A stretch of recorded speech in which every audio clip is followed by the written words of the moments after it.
নমস্কাৰ মহাশয়া। নমস্কাৰ ছাৰ। কি নাম আপোনাৰ? স্বপ্না দাসী। আপুনি ক'ৰ পৰা আহিছে? মই অসমৰ গুৱাহাটী কামৰূপ ডিষ্ট্ৰিক্টৰ পৰা আহিছোঁ। আপুনি সন্ত ৰামপাল গুৰু মহাৰাজৰ পৰা নাম দীক্ষা কেতিয়া লৈছিল? মই 2020 জুন মাহৰ 2020 তাৰিখে লৈছোঁ। আপুনি আগতে কি সাধনা কৰিছিলে সন্ত ৰামপাল গুৰু মহাৰাজৰ পৰা দীক্ষা লোৱাৰ আগতে? আগতে মই হিন্দু ধৰ্মে প্ৰচলিত যিমান দেৱ দেৱী আছে চবকে ভক্তি কৰিছিলোঁ। হনুমান ভগৱান শিৱ, মাতা দুৰ্গা, বিশেষকৈ মই ভগৱান কৃষ্ণৰ ভক্তি কৰিছিলোঁ। আৰু সেই সাধনাবোৰ আপুনি কেনে প্ৰকাৰে কৰি আছিলে, কেনেধৰণে কৰি আছিলে সেই বিষয়ে অলপ জনাওকচোন। সাধনাবোৰ মই যেনেকৈ হিন্দু ধৰ্মে ব্ৰত পালন কৰে, জন্মাষ্টমী ব্ৰত, শিৱৰাত্ৰিৰ ব্ৰত আৰু মাতা দুৰ্গাৰ যে পূজাৰ সময় ব্ৰত পালন কৰে, এইবিলাক ব্ৰত চব পালন কৰিছিলোঁ মই। আপুনি হিন্দু সমাজত প্ৰচলিত পৰম্পৰাগত সাধনাবিলাক কৰি আছিল। তেনে ক্ষেত্ৰত আপুনি সন্ত ৰামপাল গুৰু মহাৰাজৰ পৰা নাম দীক্ষা কিয় ল'ব লগা হ'ল? কি কাৰণে আহিব লগা হ'ল, কাৰণ মই প্ৰেতাত্মাৰ এটা মোৰ ঘাত আছিল। এইটো কাৰণে মই পূৰা 20 বছৰ মই প্ৰেতাত্মাৰ বহুত কষ্ট দিছে। ইমান তান্ত্ৰিক দেখাইছে মোৰ দেউতাই, কিন্তু মই লাভ পোৱা নাছিলোঁ। এই প্ৰেতাত্মাটো মই ডেইলি ৰাতি 12টাৰ পিছত আহে, মোৰ গাত সোমাই যায়। বেলেগ বেলেগ ৰূপ ধৰি কেনে আহে। কেতিয়াবা মোৰ দেউতাৰ ৰূপ ধৰি আহিব, মোৰ মাৰ ৰূপ ধৰি আহিব, কেতিয়াবা মই ভাইটিৰ ৰূপ ধৰিব, কেতিয়াবা চিনাকি মানুহ এজন ৰূপ ধৰি কেনেও আহে। আৰু পূৰা মানে গোটেই ৰাতিটো মই টোপনিয়ে মাৰিব নোৱাৰোঁ। এইটো কাৰণে মই বহুত ক্ষীণাই গৈছিলোঁ। আপুনি ক'লে যে আপুনি 20 বছৰ ধৰি পেট আত্মাৰ সমস্যাত ভুগি আছিলে। বৰ্তমান আপুনি সন্ত ৰামপাল গুৰু মহাৰাজৰ পৰা নাম দীক্ষা লোৱাৰ পিছত কেনেধৰণে লাভ পাইছে সেই সম্পৰ্কে অলপ জনাওকচোন। সন্ত ৰামপালজী গুৰু মহাৰাজৰ শৰণত অহাৰ পিছত মই বহুত লাভ পালোঁ। প্ৰথমটো মই প্ৰেতাত্মাৰ দিওঁতেতো মই বিয়াৰ আগৰ পৰাই আছিল, কিন্তু মই বিয়া হোৱাৰ পিছত মই আজি এতিয়া 11 বছৰ হ'ল মোৰ ল'ৰা এটা হৈছে। এই ল'ৰাটো জন্মৰ পাছত মই ইমান বেমাৰ হৈ পৰিলোঁ, এলাৰ্জি আৰু পাইলছতে ভুগিব লগা হ'ল। এলাৰ্জিটোৰ দিনত মই 3টামান টেবলেট খাওঁ। এলাৰ্জি টেবলেট নাখালে মই কি হয়, গোটেই গাটো খুজতি উঠে আৰু য'তে ত'তে গাটো ফুলি উঠে।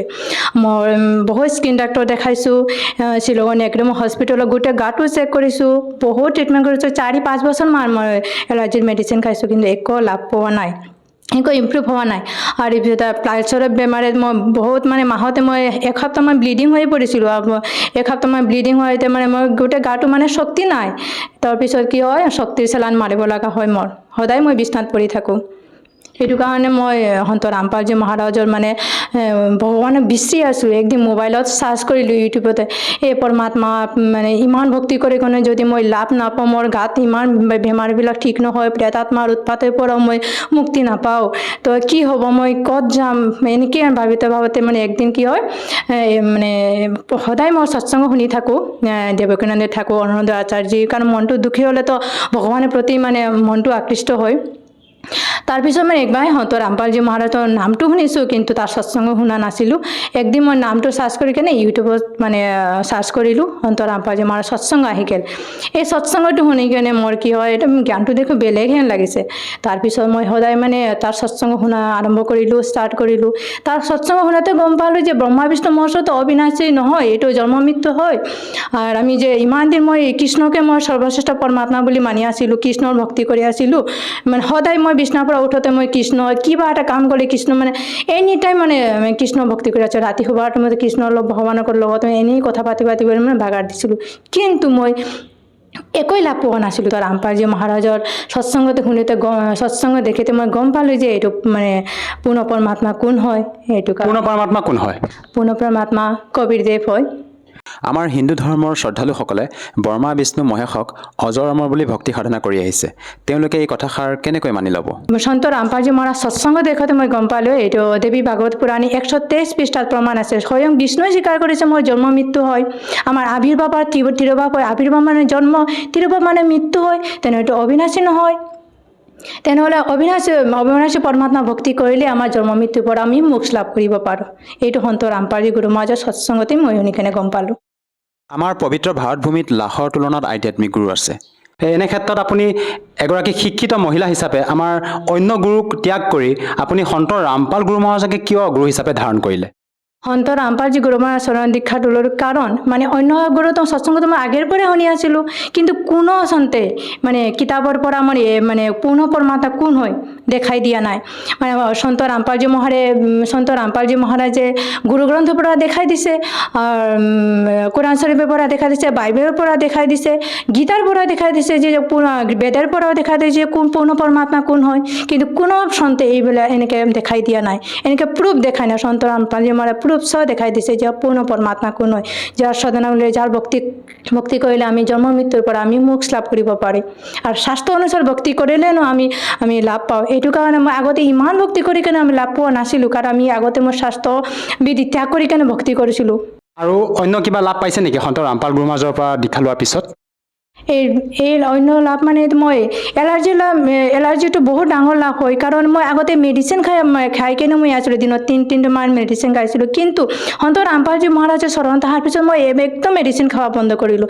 মেডিচিন নোখোৱাকৈ অকল দীক্ষা লোৱাতে মই সুস্থ হ'লোঁ। আৰু পাছত যে ব্লিডিং হৈ কেনে মই মাহতে মই ব্লিডিং হৈ আজিকলৈকে মাহতে মই ব্লিডিং হৈছিল, ইমান দুৰ্বল হৈ পৰিছিলোঁ, কিন্তু আজিকলৈকে মই সন্ত ৰামপালজী মহাৰাজৰ চৰণত যাৱাৰ পিছত মই আজিলৈকে মই পাইলছটো দেখাই দিয়া নাই, এলাৰ্জিটো দেখাই দিয়া নাই, এমনকি প্ৰেত আত্মাৰ পৰা মই মুক্তি পালোঁ। সঁচাই ভাবিব লগা কথা, আচৰিত কথা, এজন সাধাৰণ সন্তৰ পৰা নাম দীক্ষা লোৱাৰ পিছতে আপুনি বিভিন্ন প্ৰকাৰে লাভ পাইছে। আচলতে আপোনালোকৰ গুৰু সন্ত ৰামপাল গুৰু মহাৰাজে আপোনালোকক এনেকুৱা কি ভক্তিবিধি প্ৰদান কৰে যাৰ দ্বাৰা নেকি আপোনালোকে এনেধৰণৰ লাভ পাবলৈ সক্ষম হৈছে? সন্ত ৰামপালজী মহাৰাজ শাস্ত্ৰানুসাৰ ভক্তি প্ৰদান কৰে, কাৰণ শাস্ত্ৰানুসাৰ ভক্তি প্ৰদান কৰে, কাৰণ শাস্ত্ৰানুসাৰ ভক্তি কৰিলেনো আমাৰ লাভ হ'ব। কোনো সন্তে শাস্ত্ৰানুসাৰ ভক্তি কৰে, কোনো সন্তে শাস্ত্ৰানুসাৰ ভক্তি প্ৰদান কৰা নাই, অকল সন্ত ৰামপালজী মহাৰাজে শাস্ত্ৰানুসাৰ ভক্তি প্ৰদান কৰি আছে। এইটো কাৰণে সন্ত ৰামপালজী মহাৰাজৰ চৰণত গ'লে আমি তাৰ মতে আমি সন্ত ৰামপালজী মহাৰাজে যিটো ভক্তিবিধি প্ৰদান কৰে ন, এই ভক্তিবিধিৰ মতে আমি ভক্তি কৰিলে আমাৰ আৰ্থিক আৰু শাৰীৰিক লাভ হয়। আপুনি সন্ত ৰামপাল গুৰু মহাৰাজৰ পৰা নাম দীক্ষা লোৱাৰ পিছত বিভিন্ন ধৰণে লাভ পাইছে। আমাৰ সমাজত এনেকুৱা বহু লোক আছে যিসকলে নেকি ভক্তি কৰি আছে যদিও বিভিন্ন সমস্যাত ভুক্তভোগী হৈ আছে। হয়তো টকাৰ অভাৱত কোনোৱে চিকিৎসা কৰিব পৰা নাই, মৃত্যুৰ সৈতে যুঁজি আছে। তেনেলোকক আপুনি কি বাৰ্তা দিব খোজে যাতে তেওঁলোকেও আপোনাৰ দৰে উপকৃত হ'ব পাৰে? এইটো জ্ঞান নহ'লেতো ভক্তি নহয়েই। আমাৰ জ্ঞানটো কেনেকৈ আহিব? আমি সৎসং শুনিলেনো জ্ঞান আহিব। আমি সৎসং শুনিলেনো আমি আমাৰ ভক্তিবিধিটো ঠিক আছে কি নাই এইটো আমি জানিব পাৰিম। এইটো কাৰণে আপুনি আমাৰ ভাই ভনী চবকে মই অনুৰোধ কৰি আছোঁ যে আমি সন্ত ৰামপালজী মহাৰাজ সৎসং শুনক। সাধনা চেনেলে ডেইলি 7:30 পৰা 8:30লৈকে সৎসং দিয়ে, এই সৎসং শুনক আপুনি। আৰু প্ৰত্যেক ছ'চিয়েল মিডিয়া এপছত টুইটাৰ, ফেচবুক, ইনষ্টাগ্ৰাম চবফালে সন্ত ৰামপালজী মহাৰাজ সৎসং আছে, আৰু সৎসং শুনক। আৰু আজিকালি জ্ঞান গংগা কিতাপ প্ৰত্যেক ফেচবুকতে, টুইটাৰতে চবফালে জ্ঞান গংগা পুস্তকেৰ কথা আছে, যেনেকৈ ৰাখাৰ কথা আছে। এই পুস্তকবিলাক আপুনি পঢ়ক, জানক। আপুনি যিহেতু জনালে আপুনি সন্ত ৰামপাল গুৰু মহাৰাজৰ পৰা নাম দীক্ষা লোৱাৰ পিছতে আপোনাৰ যি ভূত প্ৰেতৰ সমস্যা আছিলে তাৰ পৰা আপুনি পৰিত্ৰাণ পালে, লগতে আপুনি শাৰীৰিকভাৱে বিভিন্ন সমস্যাত ভুগি আছিল, সেইবিলাকৰ পৰা আপুনি পৰিত্ৰাণ পাইছে। যদিহে কোনো লোকে সন্ত ৰামপাল গুৰু মহাৰাজৰ পৰা সহজভাৱে নাম দীক্ষা ল'ব বিচাৰে, কেনেকৈ ল'ব পাৰিব? আজিকালি বহুত সুবিধা হৈছে, আগতেতো ইমান সুবিধা নাছিল। আজিকালি প্ৰত্যেক ডিষ্ট্ৰিক্টে সন্ত ৰামপালজী মহাৰাজৰ নামদান চেণ্টাৰ আছে। আপুনি সন্ত ৰামপালজী স্পিৰিচুৱেল যাৰ সন্ত ৰামপালজী মহাৰাজ ফেচবুকত চাৰ্চ কৰিলে আপুনি সন্ত ৰামপালজী সৎসং পাই যাব। এই সৎসংৰ তলতে এটা নম্বৰ দি থাকে, এই নম্বৰতে এটা ফোন কৰিলে আপুনি নজদিকি নামদান চেণ্টাৰ পাই যাব। তাতে আমি ফোন কৰি কেনে আমি নজদিকি নামদান চেণ্টাৰত যাই কেনে দীক্ষাটো ল'ব পাৰিম। আৰু প্ৰত্যেক টুইটাৰ, ফেচবুক, ইনষ্টাগ্ৰাম চবফালে সন্ত ৰামপালজী মহাৰাজৰ সৎসং আছে। এই সৎসংগতে প্ৰত্যেক সৎসংগতে আমি তলতে এটা নম্বৰ দি থাকে, এই নম্বৰটো আমি এই নম্বৰতে ফোন কৰিলে আমি নজদিকি নামদান চেণ্টাৰ পাই যাওঁ। শেষত যিসকল লোকে আপোনাক এই টিভি স্ক্ৰীণত প্ৰত্যক্ষ কৰি আছে, আপোনাৰ স্থলুৱা ভাষাত সেইসকল লোকৰ বাবে কি বাৰ্তা দিব বিচাৰে যাতে তেওঁলোকেও আপোনাৰ দৰে উপকৃত হ'ব পাৰে? মই মণিপুৰী বিশ্বপ্ৰিয়া মণিপুৰী সমাজৰ হাবি ভাই ভনী হাবিৰি মাতুৰিমি সন্ত ৰামপালজী মহাৰাজ পূৰ্ণ সন্দেহ তাৰ চৰণে আহ। কেৱল আমি আগে কিচাৰে নোৱাৰা পানীলৈ ভুগি আছিলোঁ, কিন্তু আজি সন্ত ৰামপালজী মহাৰাজৰ চৰণে আহি হাবি নোৱাৰা পানীতো মুক্তি পাইলোঁ। কাৰণ সন্ত ৰামপালজী মহাৰাজ গীতাৰ প্ৰমাণ কৰি দেখাইছে, হৈ লয় যে পূৰ্ণ পৰমাত্মা কুংগ, যিঘৰ ভক্তি কৰিলে আমি মোক্ষ লাভ কৰিব পাৰিম। মল্ল মাতুৰিতা হাবি বাই ভনীৰ অনুৰোধ জনাৰি একবাৰ হলেও সন্ত ৰামপালজী মহাৰাজ সৎসংগ শুনক, আৰু সন্ত ৰামপালজী মহাৰাজৰ জ্ঞান গংগা পুস্তক, জিনেকি ৰাহা পুস্তক পঢ়ক, জানক। ধন্যবাদ। ধন্যবাদ স্যাৰ।